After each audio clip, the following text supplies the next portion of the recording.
Thank you for joining us today. I am Leah Clocker. I'm the Director of Sales and Marketing here at Dayta. And I'm Afton Winsberger-Dick. I'm a consultant here at Dayta as well. 50% of you answered that you're somewhat active, and our partners, most of them are active in LinkedIn in some form. Typically, it starts with regular posting, having a profile. Some founders are doing outreach, LinkedIn Navigator.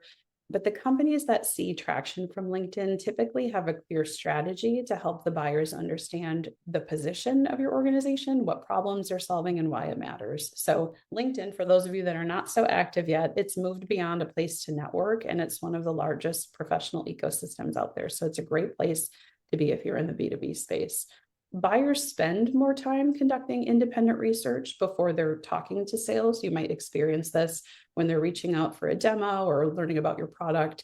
They're probably ready to purchase or have maybe looked at other opportunities. LinkedIn gives you an opportunity to help shape that decision-making process since they are doing so much of that earlier research. So we'll talk about that today. A few years ago, LinkedIn was seen as a networking platform or a place to share company updates. Today, 4 out of 5 LinkedIn members influence business decisions at their companies. So this is not job seekers. These are your buyers and those that would champion you as a vendor internally at their organization. It isn't just a professional audience. LinkedIn members have roughly twice the buying power of an average web user. So good opportunity there. When it comes to lead generation, specifically, 80% of all B2B social media leads come from LinkedIn. So not Facebook, not Instagram, not X. It typically generates 277% more leads than Facebook and X combined. So in the B2B professional space, it's where you want to be. We think what matters most about LinkedIn is not the volume, but that 40% of B2B marketers say LinkedIn has the highest quality leads of any platform that they use. And so one right conversation is worth more than 100 clicks from the wrong audience. So you all here belong in LinkedIn. It should be part of your B2B strategy. And today we'll talk about what to implement to move people from, maybe awareness of who you are all the way towards a conversation. So Apt and I are going to walk through a few of the core pieces that make LinkedIn more effective to building a pipeline. So we start with goal setting because the foundation is what are you actually trying to accomplish. The goal drives your activities, how you want to build and measure your campaigns. For targeting, LinkedIn's biggest strength is the ability to get specific about who you are trying to reach. So what is the role, company size, seniority, and there's more targeting available. The goal isn't reaching everyone. It gets expensive. We'll talk about budgeting, but it's reaching the right people.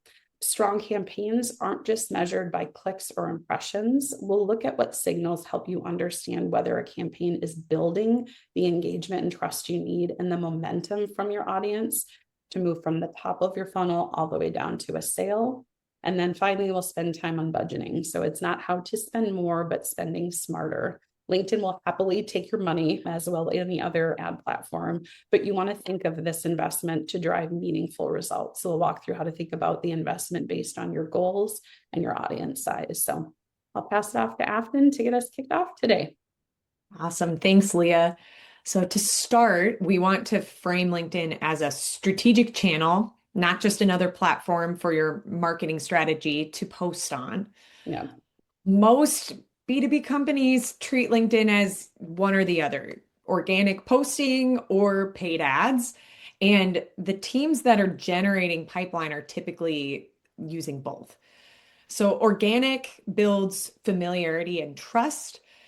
Paid makes sure the right people are actually seeing the message. So our left side of the screen shows some different tactics that fall into that organic bucket, and the right side shows some paid approaches. Organic tactics alone, they're hard to scale, but paid tactics alone can get expensive really quickly. The real win is when content, targeting, retargeting, all are working together. Organic will create demand, and then campaigns, they start to capture it. The goal isn't to go viral on LinkedIn. It's to stay visible enough that when buyers are ready, your company feels familiar. Yeah, everybody can relax. You won't have to pull out your tripod and your circle light for LinkedIn. Absolutely. And this is where LinkedIn becomes a system instead of just posting content. Organic creates the audience. Campaigns activate that audience. Nurturing converts engagement into pipeline. Most B2B deals don't happen after one touch point, right? So that shouldn't be the case on LinkedIn either. They happen because buyers keep seeing your company over time. That's why retargeting, sales follow-up, and consistent visibility matter so much. The companies seeing the best results are aligning marketing and sales together on the platform. Ecosystem is really important. When you're thinking about goals, different goals are going to require different types of messaging, different expectations, and often just a different level of patience. Not every campaign that you run should ask for a demo immediately, and not every piece of content that you should create should be a conversion point. Don't make the mistake of asking for the commitment before earning context. The way you goal set should match where your audience is in the buyer journey. So we'll talk a lot about the funnel today and different stages of the funnel, but for goal setting, it's the same. At the top of the funnel, you want awareness. So this is not a conversion. Here you are building this mental availability with your audience. You want your audience to repeatedly associate your company, your brand with a specific problem or perspective. So later in the journey, your brand is already credible. Top of the funnel is where you should be implementing your thought leadership, educational content. Those work really well at that stage of the funnel for your goals. Once people know who you are, the next step is helping them understand why you matter. This stage, your audience is starting to evaluate whether your approach makes sense and whether your solution feels believable in practice. At this stage, case studies, webinars, if you've all joined today, customer examples, and strategic insights perform well at this stage. The goal in the middle of the funnel is to build engagement and trust. So when you get to the bottom of the funnel, you've already built some visibility, you're building that trust, and your audience should understand who you are and why your approach is different.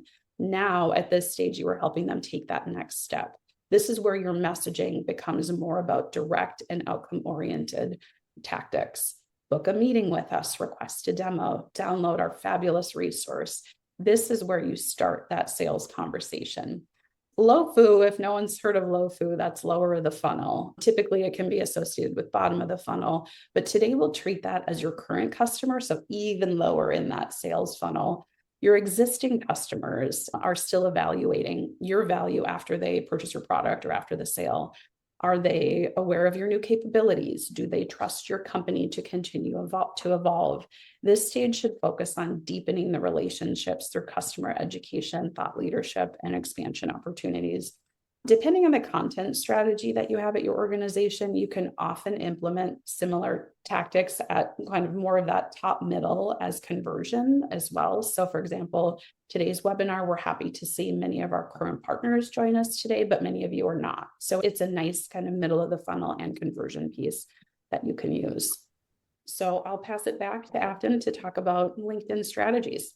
So now that we've talked about how goals align to those different stages of the funnel, the next step is turning that strategy into something you can actually build inside of LinkedIn. But before you choose a campaign type or set any filters or put a budget behind a post, you need to answer two foundational questions. What are we trying to accomplish? And who are we trying to reach? Those two answers should help guide the entire LinkedIn strategy. This should give the entire strategy a shape for your message. Your audience will then shape how you set up the campaign. So before launching a LinkedIn strategy, you need clarity on those two things, goal and audience. Goal comes from the funnel stages we just walked through. Are you trying to build awareness, drive engagement, generate leads, or stay visible with your current customers? Once that goal is clear, the next question is, who exactly needs to see this message? And that's where LinkedIn becomes really valuable. Its strength is in precision targeting, but those filters only work well if you understand your ideal customer profile. So before you go into the platform, you should be thinking through the information you know about your audience, like what job titles are we going after, what industries, company size, the revenue, skills of the individuals, geography of the company, or even of where the individuals are located. This is where the quality of your strategy matters. In B2B, reaching the right 5,000 people is usually more valuable than reaching the wrong 500,000 people. So the point's not to build the biggest audience possible. The point is to build the right audience for your goal you're trying to accomplish. Once those two pieces are clear, LinkedIn's campaign setup becomes much more intentional. Quality over quantity is key. Absolutely. And so then when we're setting up campaigns, LinkedIn groups objectives into three categories: awareness, consideration, and conversion. The objectives should match both your goal and where the buyer is in the journey. So, awareness, obviously building visibility; consideration, driving engagement; conversion campaigns designed to capture action after trust already exists. And this is where LinkedIn's biggest advantage comes to light as a platform. You can target based on many different criteria, like company attributes, job experience, skills, interests, or even upload a company list or contact list. At Dayta, we most commonly target by job title or seniority. A lot of times we'll see industry or company size, and then we'll utilize different skill sets or groups depending on how narrow we want the audience to be. The balance is being specific enough to reach the right people, but also broad enough for the campaign to scale. Yeah, for campaign strategy too, one thing I'd add to Afton's note on targeting, because LinkedIn allows you to be so precise, if you have not tightened up your ICP in a while, or if you feel like anybody could buy my product, it would be a useful exercise for your team to review who you're the best fit for. And typically this starts with looking at the customers that close quickly or buy more, require less support, and align that with what made them choose you over other businesses and what problems they're trying to solve. So really aligning on that can help with spend and targeting. Absolutely. And one of the most common mistakes we see when building audiences is that the filtering might become so tight that the campaign doesn't have enough room to perform, or that it's just too broad and you're kind of targeting everyone on the platform. So generally, we like to see LinkedIn campaigns fall somewhere between 50,000 and 300,000 in the audience size range. And that gives the platform enough audience volume to serve the campaign, to learn, and to optimize over time. What's important about this example on the screen here is that both sides are starting from the same general ICP profile. We're still thinking about the same type of buyer, the same market, the same strategic audience. The difference, though, is how that ICP is being filtered inside LinkedIn. On the left, the audience is broader. We're using fields for geography, company, industry, seniority, which gives a larger audience size, around 300,000 people. And that's usually a better fit for a full campaign because there's enough to scale and support broader awareness and consideration goals. On the right, we're applying more specific filters, especially around job titles, and that narrows the same general ICP down to about 20,000 people. And that doesn't mean it's a bad audience. It just means it's probably better suited for a smaller scale tactic like a boosted post, retargeting campaign, or just a more focused account-based approach. Again, the takeaway is not that audience size is just about whether ICP is right or wrong. It's about how tightly you can filter that ICP within the platform. You want to be specific enough to reach the right people, but broad enough that the campaign can actually perform. That's a good point, Afton. So LinkedIn allows you to upload a company list or contacts too. This is great for account-based marketing, prospect lists, trade show follow-up, even just targeting named accounts. LinkedIn will match those contacts or companies to profiles on the platform, and then you can layer additional targeting on top as well. Typically, we recommend lists of at least 1,000 contacts or companies because match rates usually land somewhere between 50 to 90%. So we talk a lot about targeting an ICP and targeting an ICP and targeting an ICP and the opportunity on LinkedIn. Now you're wondering, we might have a budget in mind, or I have to work within these parameters. We'll talk about that too, but oftentimes your budget can indicate what you can do for a campaign. If your budget is smaller, you might want to focus on one tactic. If you do have a larger budget, it does open up other opportunity. But again, you want that alignment with your target, your ICP, and looking at your audience size. So speaking of budgets, sadly, most of us do not have infinite budgets. So we have to have some sort of framework for what that spend really can be. And it has to be appropriate to allocate to the reach of the audience. So kind of what Afton talked about, all of these parameters that you can filter, how large you want that to be in the different campaigns that are going to be appropriate for your audience size. When budgeting for LinkedIn, I think Afton alluded to this earlier, but we don't want you to see this as your social media budget. This is strategic campaign investment. So we'll talk about how to budget that out. But if any of you have an endless budget that you can spend, please share your secrets with us. We'd love to know. Yeah, We'd love to know how you do it. too. We don't have that money tree in the backyard that we can harvest from. So we have to work with parameters. Yes. LinkedIn budgeting, we group things into this bucket or this bucket, but it hits your funnel. It's similar with your LinkedIn budgeting. We find it helpful to think about it as an investment into two buckets, and the first one being your foundation. So this is your presence on the platform. This is the content that you're creating, messaging that you have developed, your brand positioning, your thought leadership. Some of those foundational pieces that are really going to shape who you appear as on LinkedIn. This is the layer that builds trust. Frankly, this gets overlooked because it's harder to measure, but if you're not doing this, it doesn't make your campaigns as effective. This layer really helps that performance.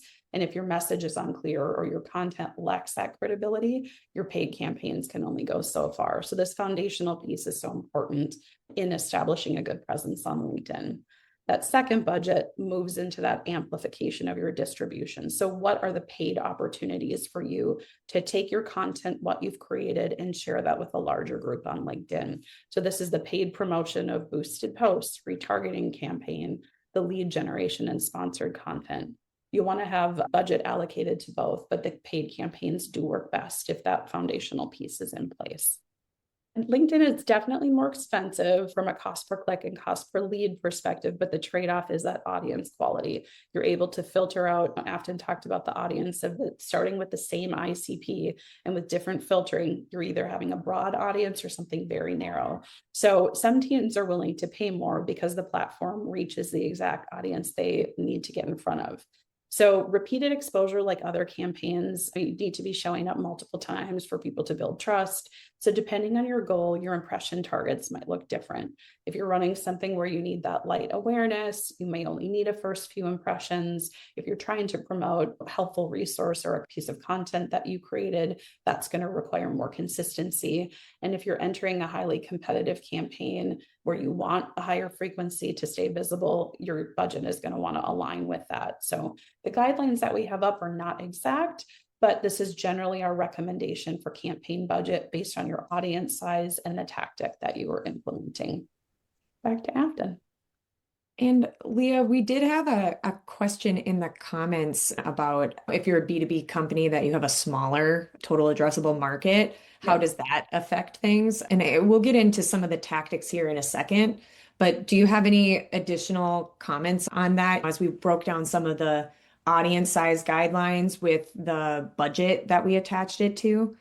Yeah, I would look again at your audience size. And if it is smaller, boosted posts allow you to filter and have the same targeting, but it allows you to have a different spend that you can allocate or something that isn't as large. And we'll talk about audience size targeting and budget and what exact tactic we'll look at here, but then we can look to what is the goal you're trying to accomplish, and we just need to balance that with your audience size and the tactic we're about to do. So we can jump into some of the tactics here and we can keep that in mind as we walk through it. Each LinkedIn campaign type, as I mentioned, can support a different part of the funnel, but the important thing is to remember that the same tool can serve multiple different purposes depending on the message, the audience, and the stage of the buyer journey. Boosted posts These are typically stronger for awareness, but also touch other areas of your funnel like consideration and retention. They help increase reach, visibility, and familiarity with the right audience. Whereas sponsored ads are often used for consideration because they're giving a way to promote a specific message, resource, maybe even a webinar or a case study to a more targeted audience. Lead gen campaigns are built for conversion. They make it easier for someone to take action directly in LinkedIn, whether that's downloading a resource, requesting more information, or becoming part of a follow-up list. And then message ads can also support areas of the funnel depending on your goals. So the key is not picking a campaign type in isolation. It's matching that tactic to the buyer stage and making sure the message supports what you're actually trying to accomplish. LinkedIn works best when awareness, engagement, and conversion tactics build upon each other, not when every campaign is expected to drive an immediate sale. Leah, do you have any other comments on that with the tactics at all? Yeah, I guess I would say, as Afton mentioned, I would look at the funnel stage that you're trying to hit. Have you built up enough awareness? Are you asking for the lead later on in the funnel? I would allocate towards that. Perfect. And we have some examples here of how this can work in practice. So iCloud Pro uses LinkedIn to amplify their SEO-driven content across the funnel.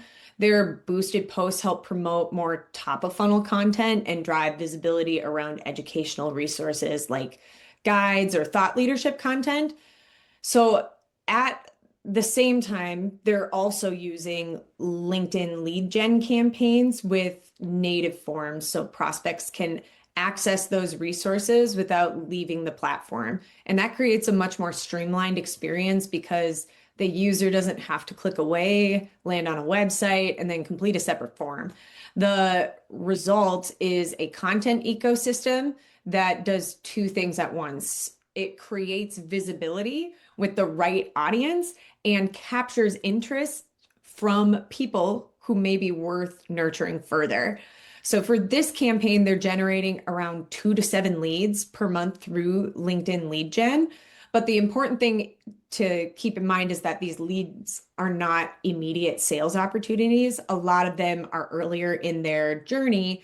And the value here is, did we capture interest from the right audience? And can we continue nurturing that person through email, sales follow-up, or future content? So that's where LinkedIn becomes more powerful. It's when it's connected to the broader marketing strategy instead of just treating it as a one-off campaign in a random platform.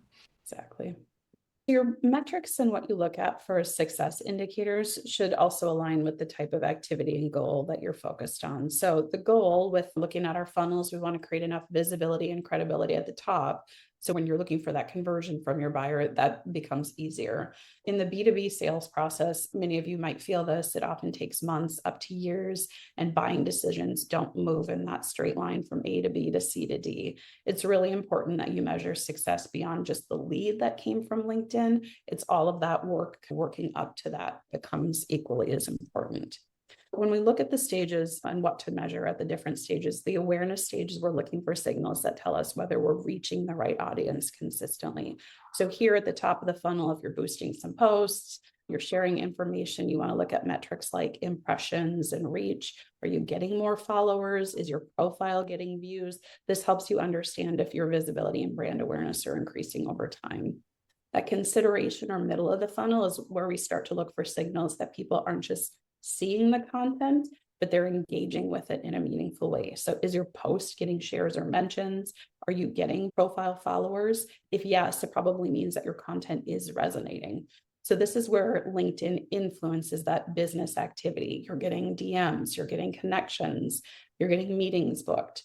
Website visits, if you're looking at GA4, are coming from LinkedIn. So you're building that credibility. So this stage matters because the conversation here often is the bridge between the content that you create and the pipeline that you're generating. And then finally, the conversion, where we want everything to go, is that sale, that trust, and that business outcome. So at the conversion stage, are you getting those inbound leads, discovery calls, opportunity creation, and that pipeline influence? So all working together down to the lead. Not every meaningful signal shows up as that lead submission form. The value comes from weaving all of these signals together to tell that full funnel story. So looking at the stages in unison gives you a clearer picture of how your content is influencing buyer perception and that momentum over time. Noting too, if you do have beyond just organic, Afton had that nice grid at the beginning. If you are implementing paid campaigns, that can help extend and amplify your reach at that time too. So there are other layers that you can use to improve LinkedIn, and thinking beyond just posting content or running campaigns.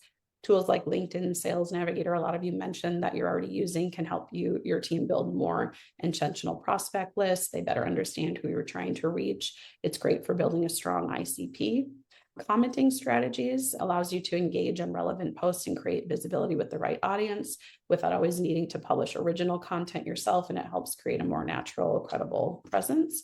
And then employee visibility, if your team is on LinkedIn and posting, reaching, commenting, people will obviously trust people more than a company page. So when your employees are visible on LinkedIn, it can help share those insights and amplify and make your brand feel human. So getting close to time here, we'll just touch on our success list. A few takeaways, leaving you with today's steps for success, what we would do if you are not yet active as you'd like to be on LinkedIn. We'd head back, we'd look at your goals, look at your audience, set up the appropriate targeting, and build platform resources to help a full funnel strategy. Implement some campaigns, and then spend some time looking at what has worked for you. We'll hop to the Q&A. If anyone has any questions, you can either throw them in the chat. Otherwise, there's a Q&A button as well where you can submit them, and we're happy to answer. So let's see here. I think we had one more question come in. All right. How does LinkedIn influence GEO, which is what our last webinar touched on? Yeah, it does. Generally, what we would say for that is it will build your credibility, and it makes the AI search tools, it helps them understand what you do and when to recommend you. So in short, we see it impacting. We oftentimes see AI overview articles come from LinkedIn. So if you're searching something in the AI overview in Google, LinkedIn is referenced quite frequently. So the thought leadership can play into that and the content that you're creating. Afton, I don't know if you have anything else to add, but it does. Yeah, I think it's the second most linked social platform behind Reddit. Oh. So it's definitely valuable if you're not in a space where your business is having things in threads on Reddit. Yeah, great. Awesome. Thanks, you too. Thank you so much again for your time today and for joining. And we hope to see you on the next one. Thanks, everybody. Thank you.